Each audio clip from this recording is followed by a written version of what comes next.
রতনপুর বাজার, নাসিরনগর উপজেলা। আপনার দোকানে কেমন ইফতার বিক্রি হয়? সন্ধ্যার সময় এখানে মানুষ জমে না?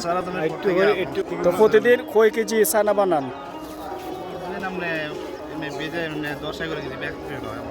এই বাজার কি আপনি সর্বোচ্চ বড় ব্যবসায়ী? তো এই বাজারটা, রতনপুর বাজারটা কয়টা গ্রামের? আমরা 3-4 গ্রাম মিলে।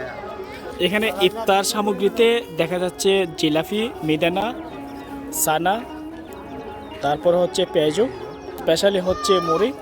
আর গ্রামীণ অঞ্চলে আসলে এগুলোই বেশি ঐতিহ্য, আর এগুলো কিন্তু বানানো সহজ আর রেডিমেড খাবার হিসেবে। আর যারা ঘরে ইফতার করে তারা মূলত খিচুড়ি ইত্যাদি রান্নাবান্না করে বিক্রি করে থাকে। এখানে নাকি ইফতার মোটামুটি তাদের ভালো সেল হয়ে থাকে।